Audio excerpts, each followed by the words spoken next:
Hello student, पिछली class में हम लोग हैलो एल्केनों का विरेचन पढ़ रहे थे। उसी कड़ी में आज कुछ अन्य तरीके हैं जिनसे हम लोग हैलो एल्केन को कैसे बनाया जाता है सीखेंगे। तो इसमें आता है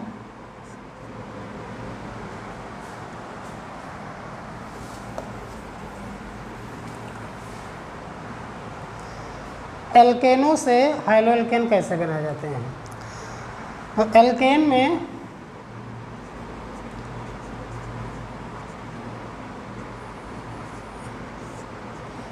एल्केनों से एल्केन का क्रिया हम हाइड्रोजन से कराएंगे तो हमको हैलो एल्केन प्राप्त होगा। कैसे प्राप्त होगा? यहाँ पर ले रहे हैं मीथेन, इसकी क्रिया हम क्लोरीन से कराएंगे।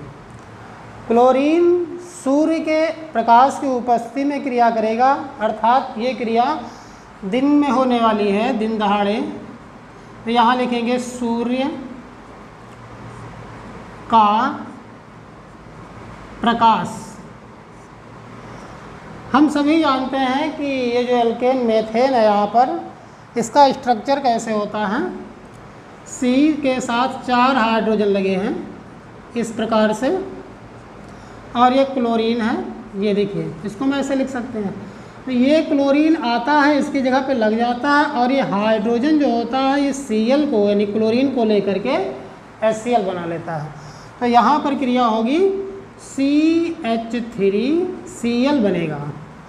हाइड्रोजन के स्थान पर क्लोरीन आएगा तो ये हो जाएगा CH3 और ये Cl आ गया तो CH3Cl बन गया। और क्या बनेगा? HCl। ये हाइड्रोजन इस क्लोरीन के साथ पहुंच करके HCl बनाएगा। पर ये क्रिया यहाँ पर नहीं रुकेगी, ये क्रिया और भी आगे चलेगी, क्योंकि यहाँ पर जो हमको यौगिक प्राप्त हुआ है उसमें अभी 3 हाइड्रोजन हैं। प्रत्येक हाइड्रोजन को बारी बारी से क्लोरीन के द्वारा हटा दिया जाता है। तो क्या होगा? CH3Cl प्लस क्लोरीन, सूर्य का प्रकाश वैसे ही रहेगा। क्या होगा? एक हाइड्रोजन और यहाँ से हटेगा तो हाइड्रोजन कम हो जाएगा 2 और क्लोरीन लग जाएगा तो क्लोरीन हो जाएंगे 2 और बन जाएगा HCl। इसके बाद फिर यहाँ पर 2 हाइड्रोजन हैं और 2 क्लोरीन हैं। क्लोरीन से क्रिया होगी तो एक हाइड्रोजन फिर हट जाएगा तो बन जाएगा CHCl3 और HCl। एक हाइड्रोजन बचा है CHCl3, क्लोरीन से क्रिया करेगा, सूर्य का प्रकाश रहेगा। क्या होगा?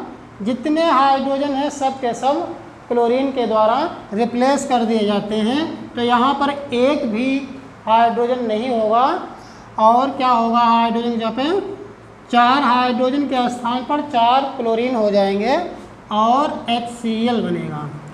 इस प्रकार से ये क्रिया पूर्ण होती है।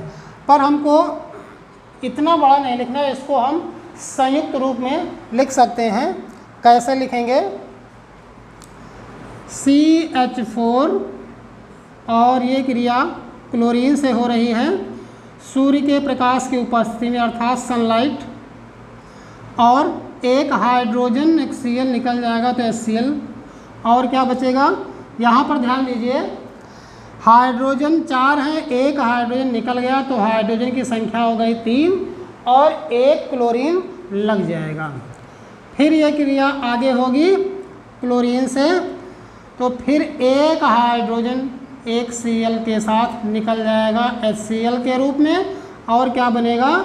CH2Cl2। और अगले स्टेप में क्या होगा? फिर क्लोरीन क्रिया करेगा तो एक क्लोरीन एक हाइड्रोजन मिल करके HCl बनाएगा, और यहाँ पर हाइड्रोजन की संख्या कम हो जाएगी और एक क्लोरीन बढ़ जाएगा। अभी भी एक हाइड्रोजन हमारे पास है तो यहाँ पे क्लोरीन से क्रिया होगी एक हाइड्रोजन Cl के साथ निकल जाएगा HCl और क्या बनेगा CCl4।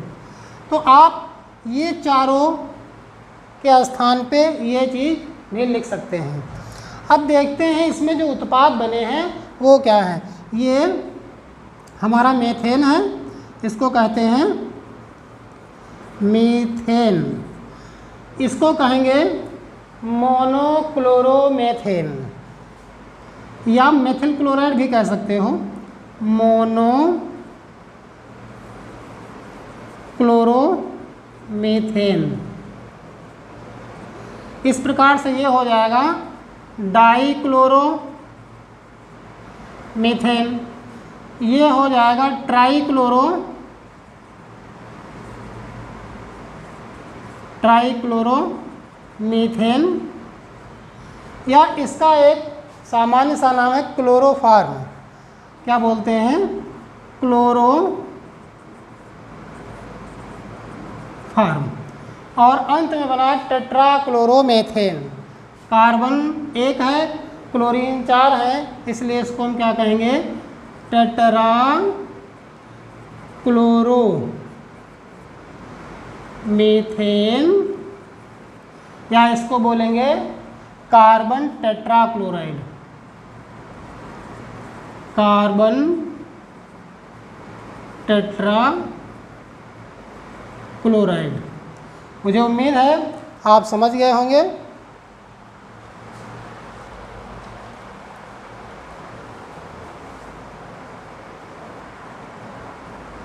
असम्मित एल्कीन होती है तो मार्कोनी-कॉफ नियम के अनुसार होती है, और सम्मित एल्कीन में तो आप कैसे भी कर सकते हैं। आइए दोनों देखते हैं।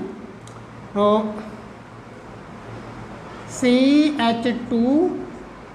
CH2 ये हमारे पास सम्मित एल्कीन है, और इसकी क्रिया हम कराएंगे हाइड्रोजन हाइलाइड HX से रिएक्शन कराते हैं।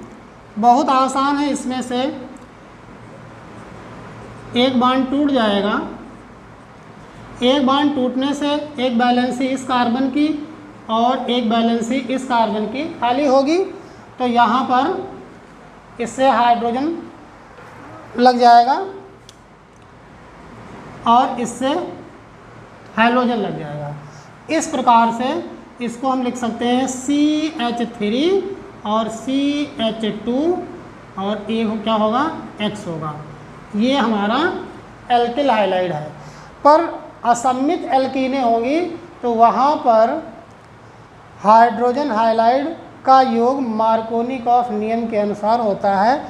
मार्कोनी का नियम क्या कहता है कि अभिकर्मक का ऋणात्मक भाग उस कार्बन से जुड़ेगा जिसके पास हाइड्रोजन की संख्या न्यूनतम होगी। तो देखते हैं इसका एग्जाम्पल। यहाँ पर CH3 CH double bond CH2, यहाँ पे यह सम्मित एल्कीन है और यहाँ पर ये असम्मित एल्कीन है। इसमें हम रिएक्शन कराएंगे हाइड्रोजन हाइलाइड का, तो क्या होगा? जब इसके बीच में डबल बॉन्ड है, एक बॉन्ड टूटेगा तो एक वैलेंसी इस कार्बन की, एक इसकी खाली होगी। यहाँ पर थोड़ा ध्यान देना है कि हाइड्रोजन इस कार्बन से जुड़ेगा या इस कार्बन से जुड़ेगा। तो यही बात हमको पता चलती है मार्कोनी-कॉफ नियम से। मार्कोनी-कॉफ नियम क्या कहता है कि जो अभिकर्मक होगा उसका ऋणात्मक भाग, तो यहाँ पर हाइड्रोजन हाइलाइड में जो ऋणात्मक पार्ट होगा वो क्या होगा? हाइड्रोजन होगा, और ये उस कार्बन से जुड़ेगा जिसके पास हाइड्रोजन की संख्या कम होगी। इससे हमें पता चलता है कि यहाँ पर क्या जुड़ेगा? यहाँ पर X जुड़ेगा और यहाँ पर क्या जुड़ेगा? H जुड़ेगा। इस प्रकार से हमको ये एक हाइड्रोएल्केन प्राप्त हो जाता है। पर अगर हमको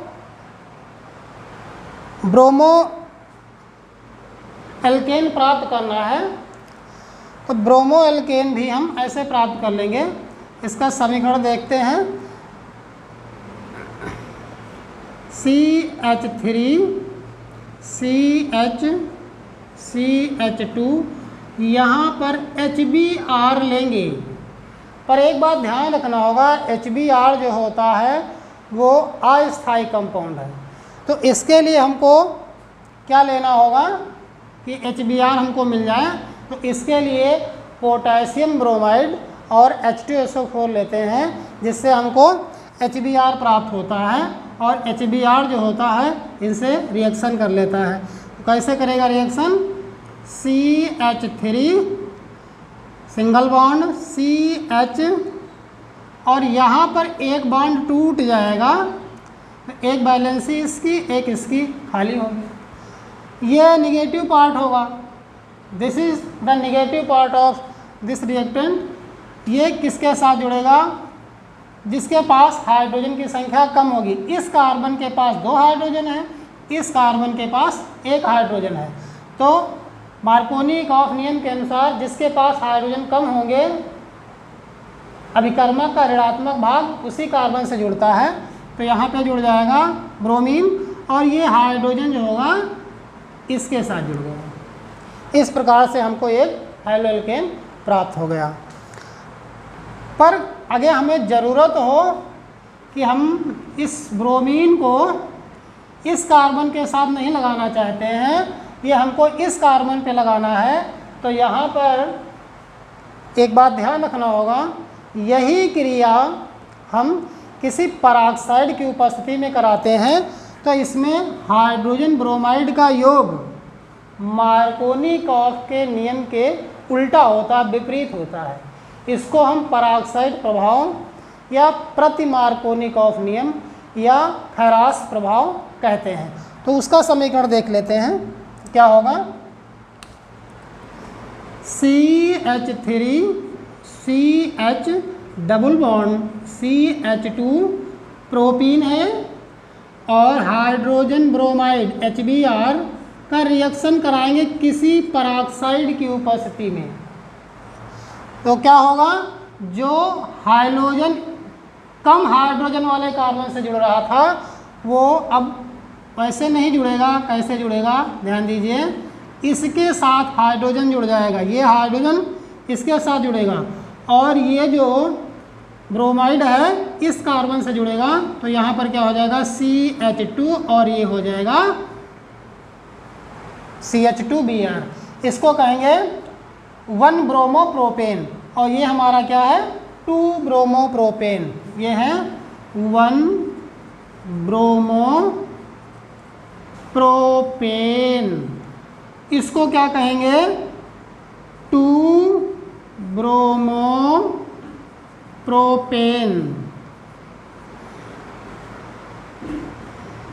इस प्रकार से हमको हैलोएल्केन एल्कीनों से प्राप्त हो जाते हैं।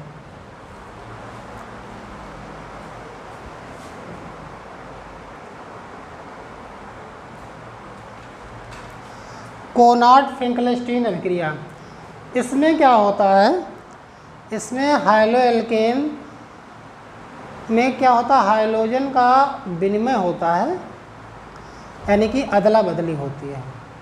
कैसे होती है देखेंगे।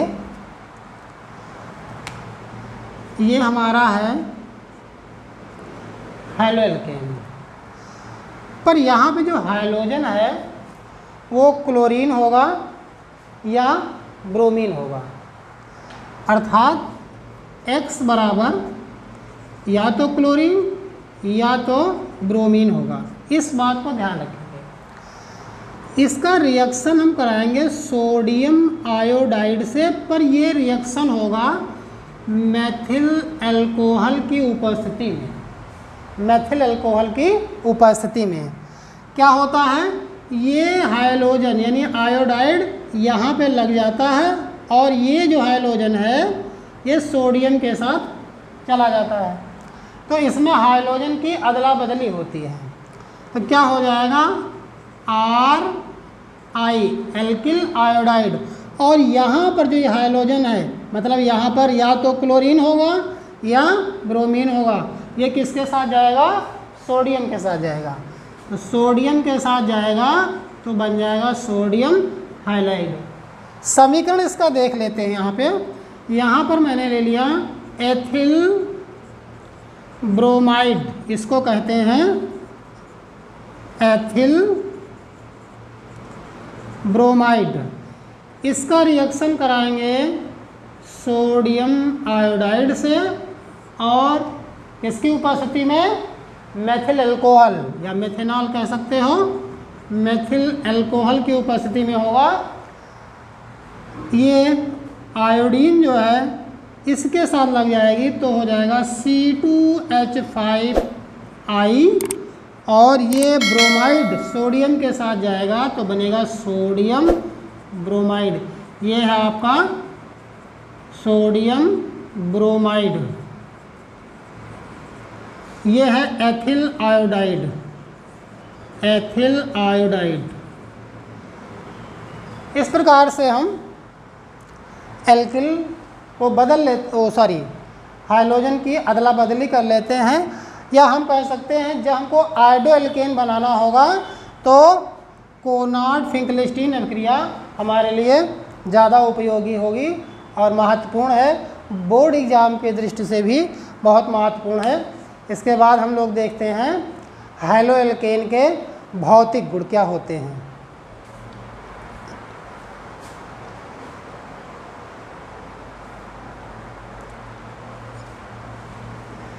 हैलो एल्केनों के भौतिक गुण। तो हैलो एल्केन में दो चीज़ें हैं, एल्किल है और हैलोजन है। तो एक बार हम देखेंगे एल्किल समान होगा तो हैलो एल्केनों के क्वथनांक किस प्रकार प्रभावित होते हैं। एक बार देखेंगे हैलोजन समान होगा तो क्या होगा। तो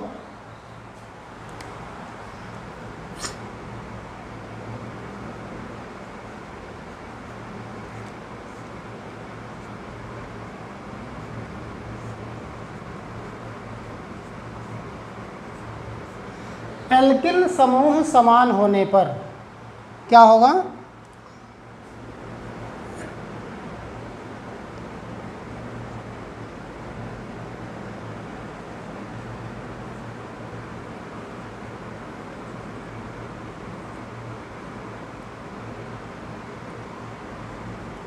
ये देखिए एल्किल समान है सब में, हाइड्रोजन जो है वो अलग अलग है।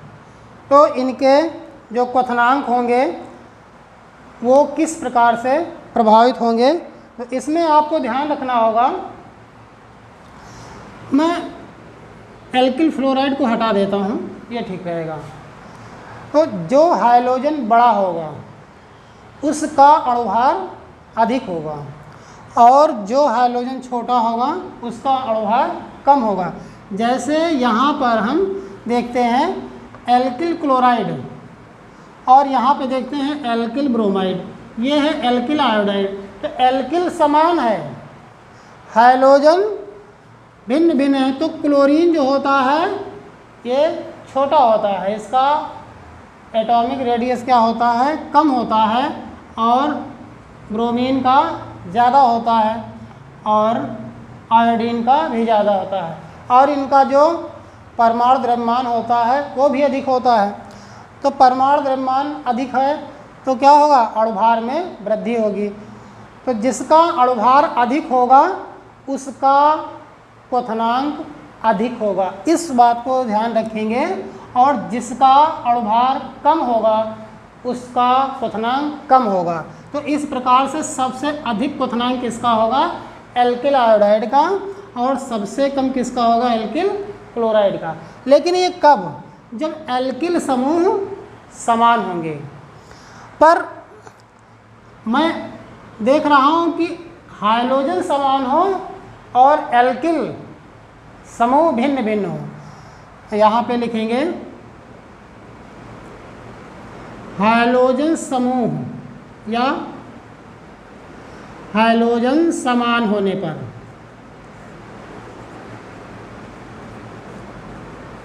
हाइड्रोजन समान होने पर, हाइड्रोजन समान होगा तो क्वथनांक किस प्रकार से प्रभावित होगा। तो वही चीज़ ध्यान रखना है, जब एल्किल बड़ा होगा तो अणुभार ज़्यादा होगा, अणुभार जिसका ज़्यादा होगा उसका क्वथनांक ज़्यादा होगा। तो इसका कैसे देखते हैं, CH3Cl और यहाँ ले रहा हूँ C2H5Cl। यहाँ पे देखते हैं हाइड्रोजन समान है पर एल्किल समूह क्या है, भिन्न भिन्न है। और देखते हैं C3H7Cl, ये 3 हैलो एल्केन लिए गए। इसमें अगर देखा जाए कि क्वथनांक सबसे ज़्यादा किसका होगा, तो सीधी सी बात जिसका अणुभार ज़्यादा होगा।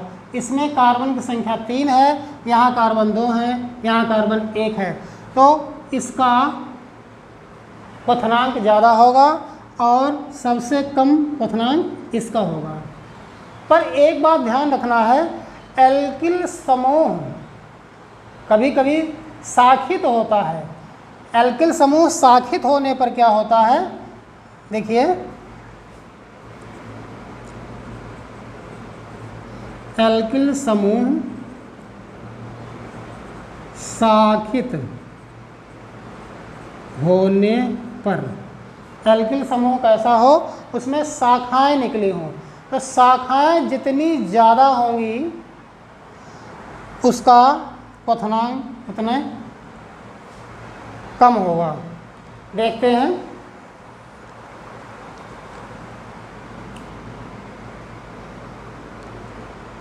CH3 एक कार्बन वाला एल्किल है और इसमें हाइड्रोजन लगाते हैं,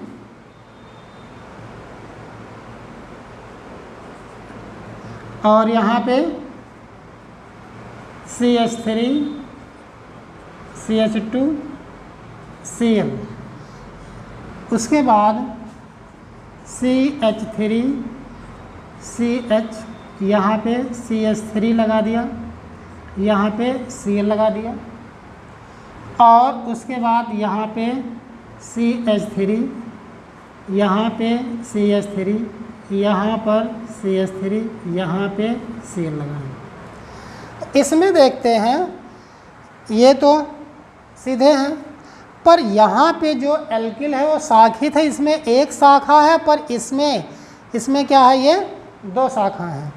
तो ऐसी स्थिति होने पर जिसमें शाखाएं ज़्यादा होंगी उनका क्वथनांक कम होगा, अर्थात इसका क्वथनांक कम होगा, इसका ज़्यादा होगा, इसका कम होगा इससे, इसको हटा देते हैं। इस प्रकार से ये क्वथनांक की बात हो गई। दूसरी प्रॉपर्टी इसकी है विलेयता। तो जो हैलो एल्केन होते हैं वो सभी जल में अविलेय होते हैं, परंतु जो कार्बनिक विलायक होते हैं उनमें विलेय होते हैं। तो आज की क्लास में बस इतना ही, और फिर हम एक नई क्लास में मिलते हैं और वहाँ पे हैलो एल्केन के जो रासायनिक गुण हैं यानी केमिकल प्रॉपर्टीज़ हैं वो हम लोग देखेंगे। और मुझे विश्वास है जो बच्चे हमारी क्लास को देख रहे हैं, पढ़ रहे हैं, उनको कहीं से कोई दिक्कत नहीं होगी और कोचिंग की कोई ज़रूरत नहीं है। आपको पूरा पाठ्यक्रम पढ़ाया जाएगा और यूनिट वाइज आपका रिवीजन कराया जाएगा, कोई दिक्कत नहीं है। तो हमारे चैनल से जुड़िए, सब्सक्राइब कीजिए और लाइक कीजिए, अपने दोस्तों को शेयर कीजिए। धन्यवाद।